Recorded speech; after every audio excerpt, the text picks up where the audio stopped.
우리 한 절씩 교독하고 마지막 절은 같이 읽겠습니다.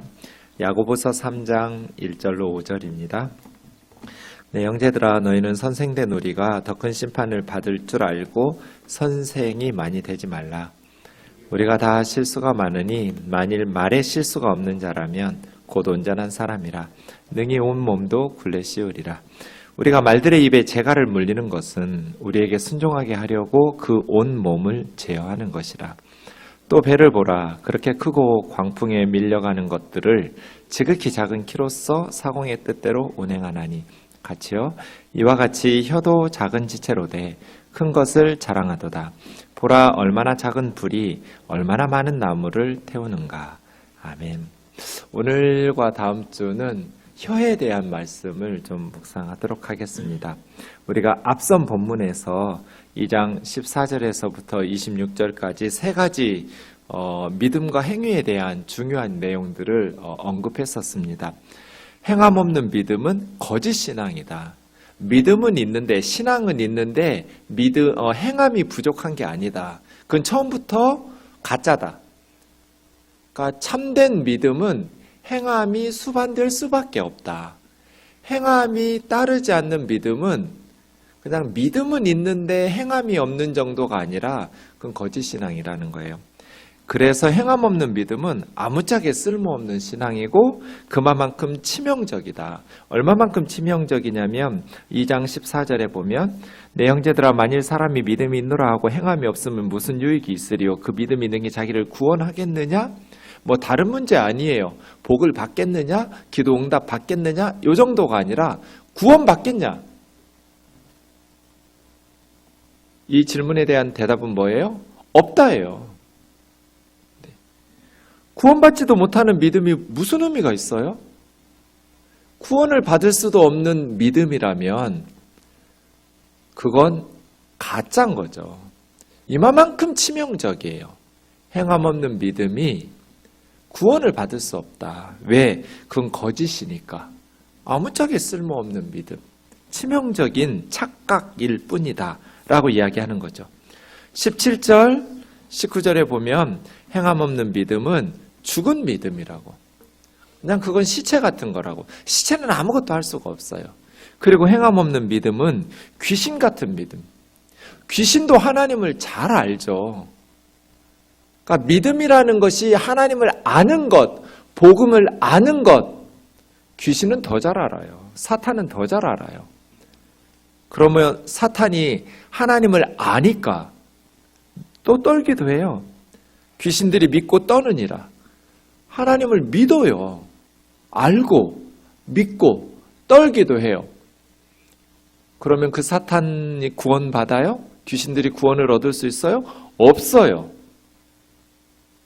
귀신들의 문제는 뭐예요? 순종하지 않는다는 거죠. 행함이 없어요. 하나님을 알지만 유일하신 하나님, 한 분이신 하나님을 잘 알고 있지만 믿지만 그 하나님을 순종하지 않는 거죠. 그러면 행함 없는 우리의 믿음도 그 믿음이 능히 자기를 구원할 수 있겠느냐? 없다.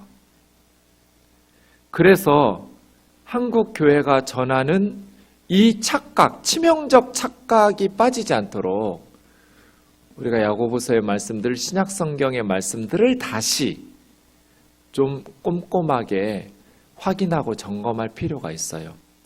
치명적 실수잖아요.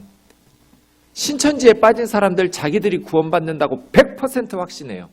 구원의 확신 100%. 그런데 신천지에 빠진 사람들, 이단에 빠진 사람들이 천국에 갈 수 있어요? 능히 그들의 믿음이 구원을 얻을 수 있어요? 없어요. 치명적인 착각이잖아요. 우리하고는 될 것도 없어요. 어떤 이단에 빠진 신도들은 온 생을 교주에게 바쳐요. 교주는 이미 지옥에 죽고 지옥으로 들어갔는데 살아남아 있는 신도들은 파파 할머니 할아버지 될 때까지 그 교주를 섬기면서 완전히 노예처럼. 노예도 이런 노예가 없어요. 치명적인 착각이잖아요. 혹시 우리는 이런 치명적인 착각에 빠지지 않았는가? 행함 없는 믿음은 죽은 거다. 귀신들도 하나님, 유일신 하나님을 안다, 믿는다, 떤다. 그런데 하나님의 말씀에 순종하지 않는다. 행함이 없다. 그럼 행함은 무엇을 의미할까요? 야고보서 1장 26절 27절에 보시면 누구든지 스스로 경건하다 생각하며, 스스로 경건하다고 생각하는 것은 착각이잖아요. 자기가 그렇게 생각하는 거죠. 하나님은 그렇게 생각하시지 않는데. 그래서 경건이라는 것이 참 거룩하고 신앙생활 잘한다라는 것이 기만적인 요소가 있어요. 자기 스스로를 속여요. 남을 속일 뿐 아니라 자기 자신도 속여요. 스스로 경건하다고 착각하는 거예요. 내가 목사니까, 내가 직분자니까, 내가 기도 많이 하고 또 봉사 열심히 하고 예배 열심히 드리니까 스스로 경건하다고, 자기의 신앙이 온전하다고 착각하는 거죠. 착각하지 말라는 거잖아요. 그러면서 진짜 참된 경건이 무엇인지를 세 가지로 말해요. 이 참된 경건이니까 행함 있는 믿음인 거죠. 참된 신앙이니까. 행함 있는 믿음, 그토록 강조하는 바른 믿음이 무엇인가? 세 가지예요. 첫째가 오늘 우리가 살펴보게 될 자기 혀를 제가 물리는 것. 언어예요, 언어. 행함 있는 믿음이라고 하니까 물론 그 요소도 있죠. 이제 두 번째가 그건데요. 고아와 과부를 돌보는 것, 어려운 이웃들을 돌보아 주는 것. 말로만 굶주리는 사람에게 배부르게 해라. 덜덜 떨고 추위에 떠는 사람에게 따뜻하게 입어라. 아무짝에 도움이 안 되는 말이죠. 약 올려요? 굶주리는 사람에게는 배부르게 먹으라고 말할 게 아니라 먹을 걸 좀 주면서 그런 말을 해야 되고, 추위에 떠는 사람에게는 따뜻하게 하라고 말로만 할 것이 아니라 뭔가 따뜻하게 할 수 있도록 돌봄을, 이런 게 행함이죠. 그러나 행함은 꼭 그렇게 고아와 과부와 같이 어려운 이웃들을 물질적으로 돕는 것만을 의미하지는, 그것도 행함 있는 믿음 맞아요. 그런데 야고보 장로님이 말씀하신 세 가지 중에 하나일 뿐이에요. 첫 번째 행함 있는 것은 언어예요, 언어. 자기 혀를 제갈 물리는 것. 자기 혀를 제갈 물리지 않고 자기 마음을 속이면 이 사람의 경건은 헛것이다. 가짜 경건이라는 거예요. 행함 없는 믿음이에요. 그러니까 행함 있는 믿음이라고 말해서 뭔가 막 능동적으로 행동을 하고 적극적으로 뭔가를 하라는 것, 그것만이 아니에요. 첫 번째는 안 해야 될 것을 절제하는 거예요. 혀를 제갈 물리는 것. 언어를 절제할 줄 모르는 사람의 경건은 가짜다. 말로 계속 다른 사람 상처 주고 험담하고, 아마 성경에서 우리 몸의 지체 중에 가장 혹독하게 비판하는 게 혀일 거예요. 혀에 대한 성경의 구절들을 보면 진짜 말을 하기 싫어져요. 그런데 저는 목사니까 말을 안 할 수가 없잖아요. 저는 그런 충동 너무 많이 받아요. 말하기 싫다. 말 좀 안 하고 살았으면 좋겠다. 말이 뱉어놓고 나면 다시 주워 담을 수도 없잖아요. 그래서 좀 말 좀 안 하고 살 수 없을까? 저 목사 은퇴하면 찾지 말아요. 무건수행할 테니까. 지긋지긋해요. 말할 수밖에 없는 나의 삶이. 왜냐하면 말을 많이 하다 보면 경건에서 멀어져요. 하나님의 말씀을 들어야 되고 다른 사람을 관찰하고 그래야 상대방의 상황과 형편들을 이해하면서 바르게 사랑하고 돌볼 수 있는데, 말을 많이 하고 가르치다 보니까 실수도 많고요. 그래서 좀 말 좀 안 하고 살면 좋겠다 싶을 때가 참 많아요. 혀, 재갈을 물려라. 통제되지 않는 혀 말이에요. 쉼 없이. 저 권사님은 말을 50%만 줄이면 딱인데 이런 생각 들 때 참 많아요. 저 선교사님 말 50%만 줄이면 딱인데 아마 다른 분들도 저를 볼 때 저 목사님 말 50%만 줄이면 딱인데 이런 생각 하시겠죠. 그런 생각 진짜 많이 들어요. 저는 여기도 꽤 많아요. 저분 진짜 말만 50%만 줄이면 진짜 딱인데. 하나님께서 우리에게 참 좋은 걸 주셨어요. 말. 그런데 이게 경건에 도움이 안 돼요. 그래서예요. 참된 경건은 말을 절제한다. 혀에 재갈을 물려야 된다. 두 번째 참된 경건이 고아와 과부들을 어려움 중에 있는 환난 중에서 돌봐주는 것이고, 세 번째 경건이 자기를 지켜서 이 세상에 물들지 않는 것. 이게 행함 있는 믿음이라고 말할 때 참된 경건의 세 가지예요. 언어, 그리고 구제, 그리고 세상에 물들지 않는 경건한 삶. 이런 거죠. 참된 경건. 그 중에 우리가 이번 그리고 다음번에 혀에 대해서 좀 살펴보도록 하겠습니다. 먼저 3장에 보면 주어가 달라졌어요. 그동안 야고보 장로님 예수님 친동생이에요. 평생 독신으로 살았어요. 그리고 기도를 얼마나 많이 했는지 낙타 무릎이에요. 무릎이 낙타 무릎처럼 아주 굳은 살이 박여가지고 기도를 많이 한 경건하신 분이에요. 예수님의 친동생 야고보 장로님은 그렇게 살았어요. 낙타 무릎처럼 기도의 사람이에요. 그런데 지금까지 1장, 2장은 주어가 너희였어요. 너희가 주어였어요. 3장으로 오면서 주어가 우리로 바뀌었어요. 우리. 너희들에게 얘기하다가 얘기하면서 편지를 쓰다가 우리로 바뀌는데 이 바뀌는 내용이 말이에요. 그러니까 말에 대해서는 우리가 다 실수가 많다.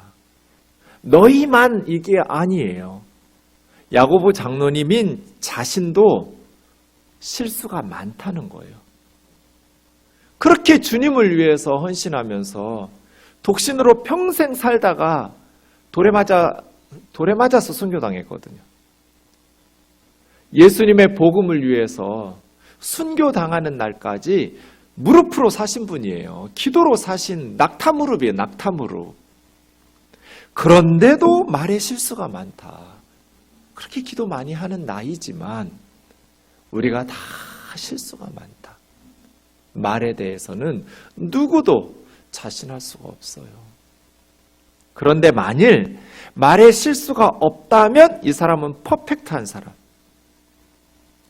말 실수 안 하는 사람은 완전한 사람이래요. 그러니까 이론적으로 말 실수 안 하는 건 불가능해요. 완전한 사람이 없잖아요. 예수님 외에는. 그러니까 우리가 다 말에 실수가 많다. 만일 말에 실수가 없다면 이 원문으로 보면 말에 실수가 없다는 것은 왜 말 타고 경기하는 올림픽이나 아시안 게임이나 이런 것들을 보면 장애물을 말 타고 뛰어넘는 거 있잖아요. 장애물 경기들. 그거 연상하시면 돼요. 말이라는 장애물을 걸리지 않고 뛰어넘는다면 이 사람 퍼펙트한 사람. 그만큼 언어의 그 장애물이 실수하고 넘어뜨리지 않기가 힘든 거죠. 말의 언어에서 걸려 넘어지지 않는다면 직역하면 이렇게 돼요. 말에 걸려 넘어지지 않고 안전하게 그 장애물을 뛰어넘을 수 있는 사람이라면 퍼펙트한 사람. 왜냐하면 온 몸을 굴레 씌울 테니까. 말에 실수가 없는 사람이라면 다른 부분에 있어서도 실수하지 않을 테니까. 이런 의미예요. 그만큼 말에 실수하지 않기가 어려운 거죠. 여러분 어떠세요?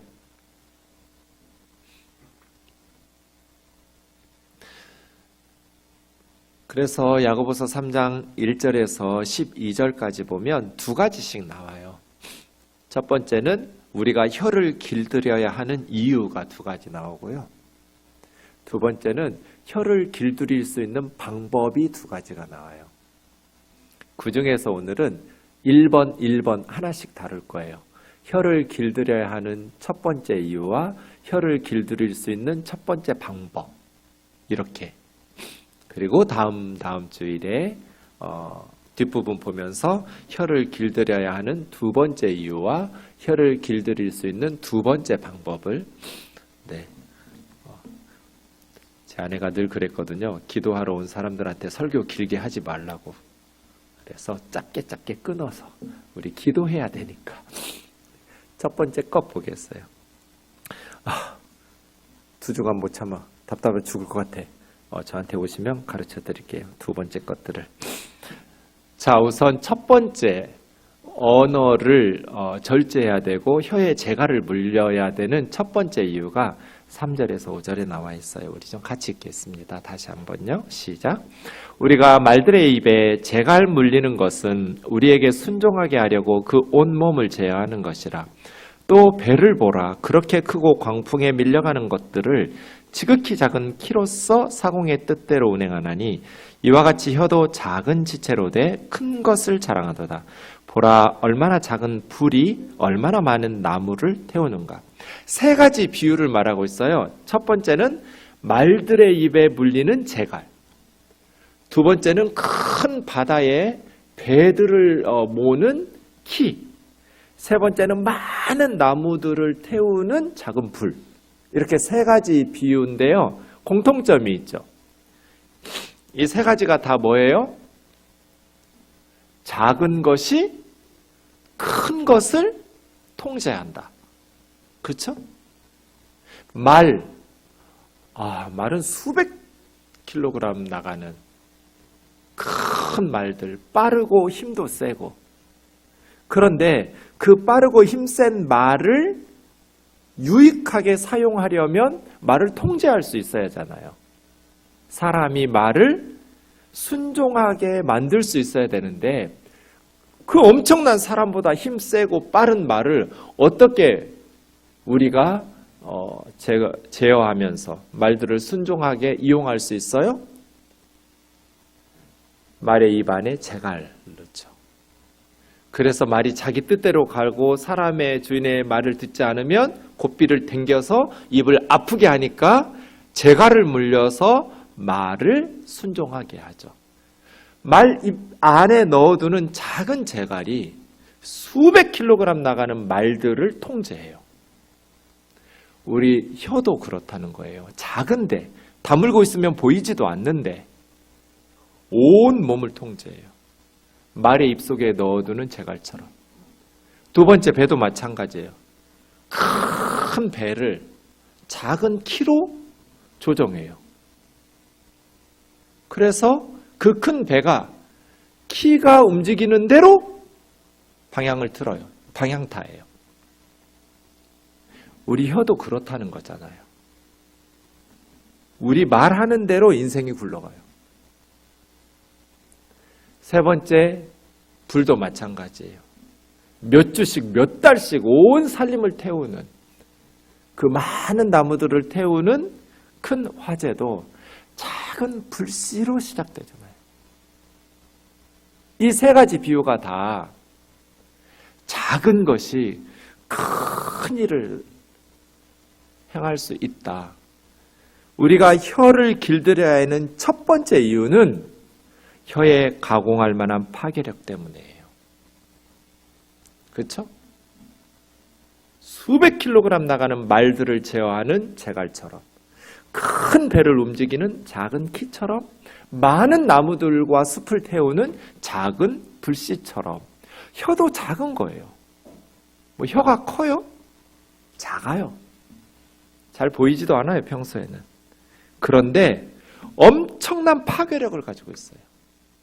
가공할 만한 혀의 파괴력 때문에 그런 파괴력이 작다면 뭐 길들이지 못할지라도 그렇게 큰 문제가 일어나지 않을 수 있는데, 혀는 너무나 큰 힘을 가지고 있어요. 작다고 해서 작은 힘을 가지고 있지 않아요. 큰 힘을 가지고 있어요. 그래서 반드시 우리는 혀를 길들여야만 해요. 이것이 야고보 장로님의 첫 번째 혀에 대한 길들여야 될 이유예요. 잠언 18장 21절 우리 좀 같이 읽겠습니다. 시작. 죽고 사는 것이 혀의 권세에 달렸나니 혀를 쓰기 좋아하는 자는 그 열매를 먹으리라.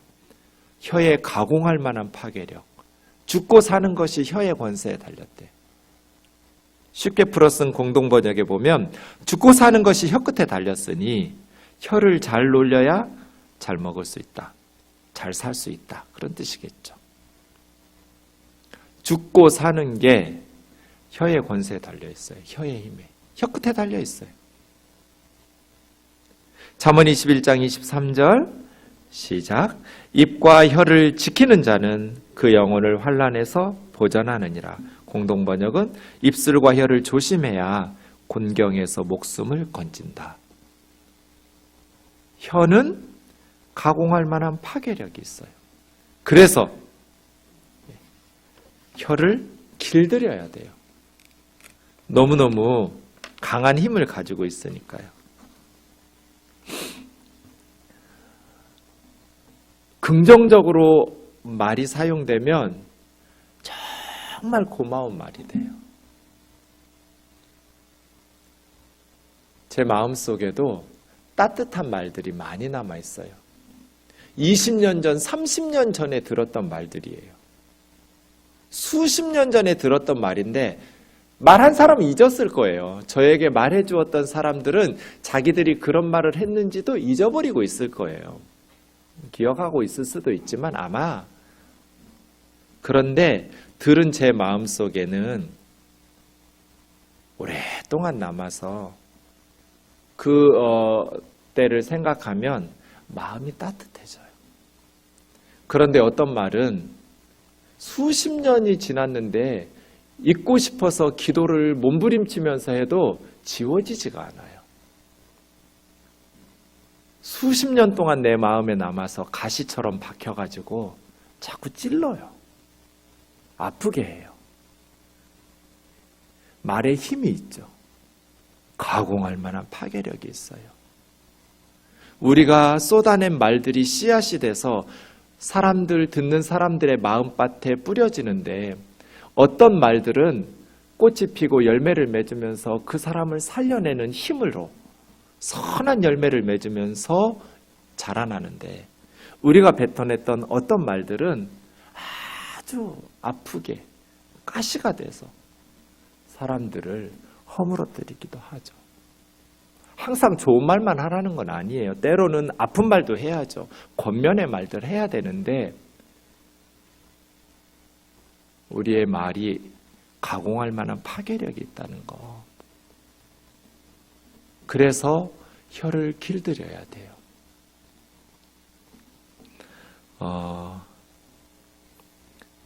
제가 정말 심각하게 내가 목사를 꼭 해야 되나? 하나님의 부르심은 분명한 것 같은데, 하나님의 부르심이 분명해졌을 때, 목회자로서의 소명이 분명해졌을 때 제가 제일 걱정한 게 한 가지 있어요. 여러분 들으시면 웃으실 텐데요. 그때는 저에게는 너무나 심각한 일이었어요. 저는 목이 답답한 걸 못 견뎌요. 모르겠어요. 그게 뭐 트라우마가 있는지 뭔지 모르겠는데, 하여간 그래서 제가 목사가 돼야 된다고 하나님의 소명이 분명했을 때 제일 걱정한 건 넥타이 매는 거였어요.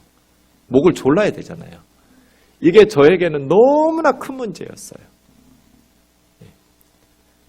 그래서 내가 전도사가 되면 항상 넥타이를 매야 되는데 나는 숨이 막혀 죽을 것 같은데 그거 신경 쓰다가 설교도 못할 거고 이게 너무너무 걱정이 많이 되는 거예요. 그래서 정말 심각하게 그러면 신학 교수가 되거나 선교사가 돼야 되나? 선교사님들은 넥타이 안 하더라고요. 현지에 편한 옷 입으시고 교수님들 강의할 때는 꼭 넥타이 안 해도 되니까 이런 생각 아주 심각하게 했었는데요. 그렇게 저는 좀 편하게 있는 사람이에요. 다행히 여러분이 허락해 주셔서 제가 여쭤본 적은 없지만 주일에만 제가 넥타이를 하죠. 네, 지금은 그때처럼 그렇게 힘들지는 않아요. 어쨌든 편하게 입었어요. 그리고 전주에서 목회하시는 멘토 목사님을 전도사 돼서 찾아갔어요. 이렇게 고향에 내려갈 일이 있어서 목사님 찾아갔더니 목사님하고 사모님이 반갑게 맞이해 주시면서 저를 앉혀놓고 1시간을 꾸짖었어요. 제가 왜 혼났냐면 복장 불량으로 혼났어요. 너 어떻게 전도사가 이렇게 입고 다니냐고. 예배 드리러 간 것도 아니에요. 그냥 목사님 인사드리러 간 거예요. 편하게 입고 가죠. 그런데 어떻게 네가 주의 종인데 이렇게 입고 다니냐고. 1시간 이게 혼날 일이에요? 지금도 이해가 안 되는데 어쨌든 그렇게 복장 불량으로 혼났어요. 그러면서 본인들 얘기해 주셨어요. 개척했을 때 전주에 처음 그 교회가 너무나 어려우니까 좁은 예배당에 그 베니어판으로 막아가지고 한쪽 편은 예배당으로 쓰고 한쪽 편은 목사님 사택으로 썼어요. 그러니까 건물을 따로 얻어 드릴 수 있는 성도가 10명도 안 되니까 몇 안 되는 그 작은 교회에 처음에 목사님 교회 시작하실 때 그냥 예배당 한쪽 그 반대쪽 편을 베니어판으로 막아놓고 식구들이 살았어요. 그럴 때 늘 목사님 사모님 그 몇 안 되는 성도님들하고 열심히 전도 다녔죠. 지금은 전주에서 아주 큰 교회예요. 아주 큰 교회로 부흥했고 성장했는데요. 처음 시작할 때는 너무나 작았어요. 그때 어느 날 한 집사님이 사모님 찾아왔어요. 사모님, 같이 우리 전도 다니는 권사님 집사님들이, 여집사님들이 사모님이랑 같이 다니는 거 창피하대요. 옷이 너무나 남루해서 옷 좀 좋은 거 좀 제대로 갖춰 입으셨으면 좋겠어요. 그런 말씀을 들은 거예요. 그래가지고 그 말 듣자마자 애가 넷이에요. 애 넷 먹이고 키우기도 바쁜데 언제 사모가 옷을 좋은 거 사서 입고 그 작은 교회에서 그 어려운 형편에 사례비도 제대로 안 나오는데 자기 옷 챙겨 입겠어요. 그런데 그날 오후에 바로 목사님하고 사모님하고 가게에 가서 옷 사입고 왔다고 하더라고요. 그래서 제가 물었어요. 그분들 지금도 교회 나오냐고. 다닌대요. 그분들 볼 때 마음이 힘들지 않냐고. 힘들대요. 근데 그게 목회래요. 진짜 웃기지 않아요? 좀 옷을 사주든지. 그렇게 창피하면 남루한 옷을 입고 다니는 사모님하고 같이 다니기 창피하면 옷 한 벌 돈 모아서 사주든지. 그러지도 않으면서 그 말이 가시처럼 박혔어요.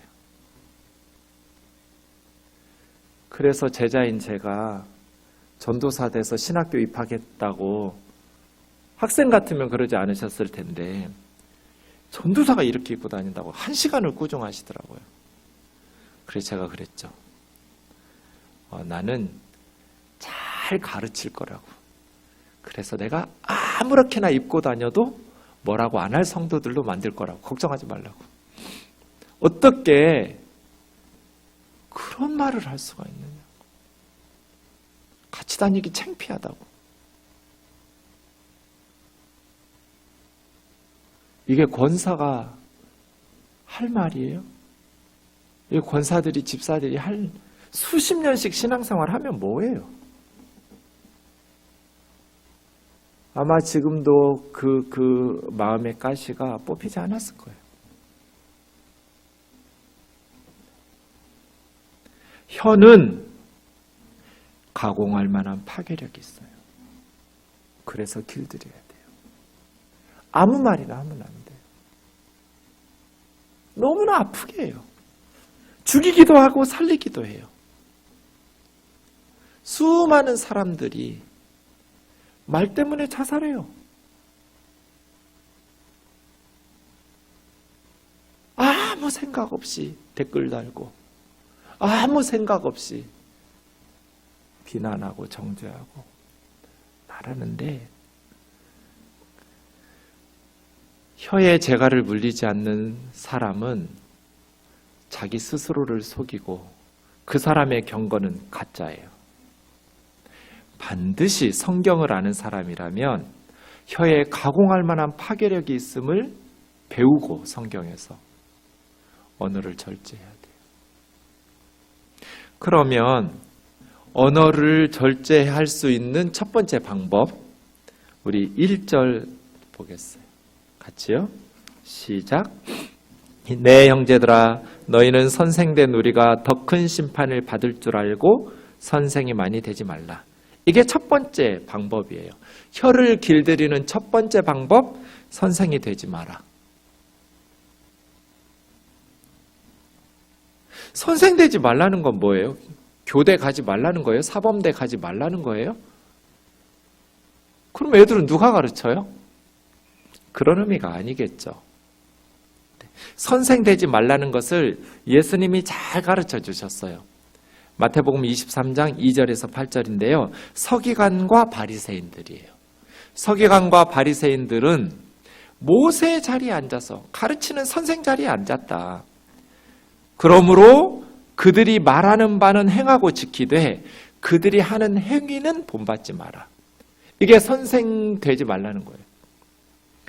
선생들은, 바리새인과 서기관들은 말만 하고 행하지 않는 사람들, 가르치려고만 하는 사람들. 그런데 이 사람들의 착각은 뭐예요?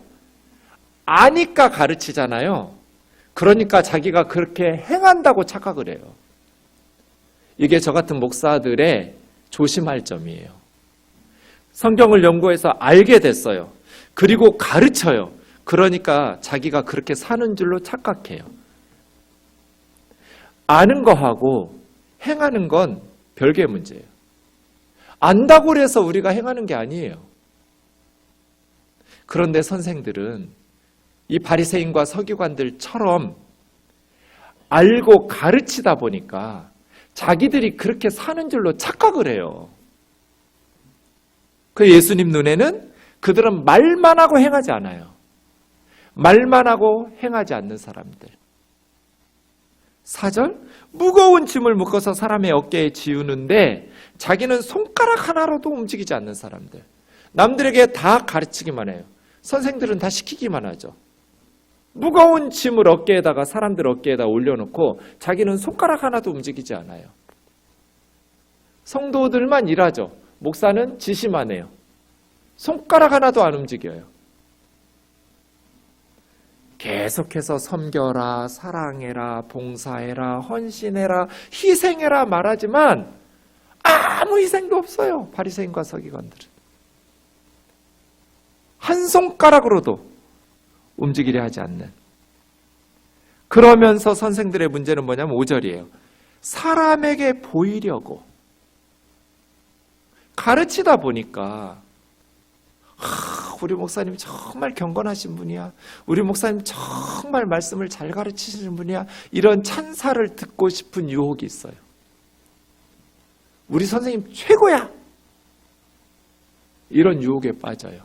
사람들의 칭찬에. 그래서 사람들이 원하는 것을 말하려고 해요. 거짓 선지자들이 왜 그렇게 많았겠어요? 경문띠를 넓게 하고, 경문은 성경을 기록해서 집어넣은 성경 박스예요. 그 머리나 머리에다가 따서 달아놓거나 아니면 옷술 같은 데다가 닿는 성경함 같은 거거든요. 그걸 크게 해요. 이게 크면 머리가 아플 텐데 땡겨서. 말씀을 많이. 바리새인과 서기관들.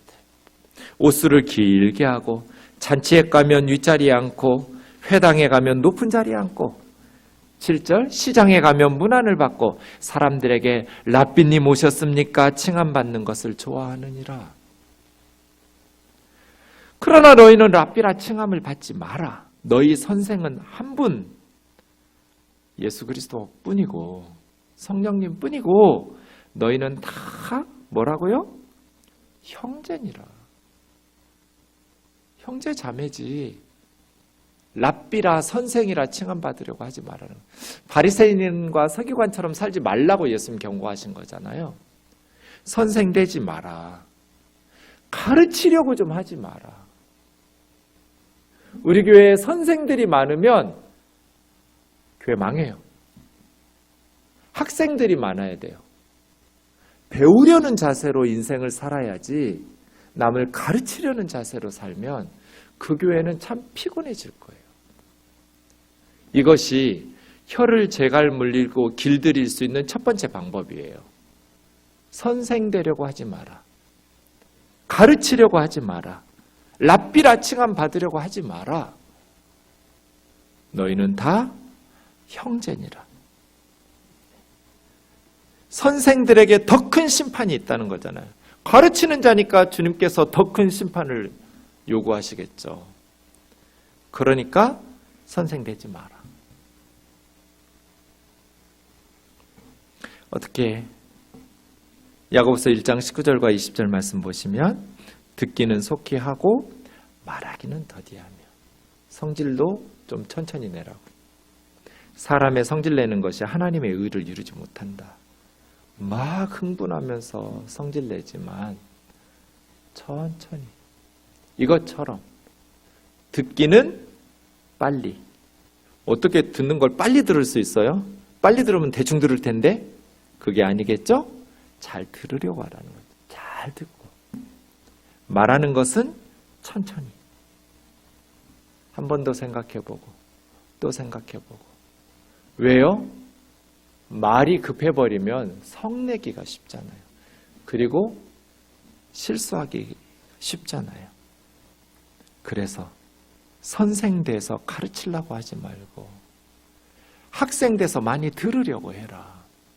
그런 말씀 많이 하잖아요. 귀 2개, 입 하나. 2배로 듣고 말은 절반만 하고. 근데 현대인들은 반대로 하는 것 같아요. 막 듣는 걸 답답해요. 빨리. 잘 안 들으려고 해요. 그리고 자기 생각대로 속단하면서 말을 많이 해요. 성경의 가르침과는 반대로 가는 것이죠. 사랑하는 자매 형제 여러분, 할 수만 있으면 이 본문은 피하고 싶은 본문이에요. 제가 말실수 많이 하니까. 여러분은 어떤지 모르겠어요. 하나님이 말씀 주신 것을 가지고 우리 좀 같이 기도했으면 좋겠습니다.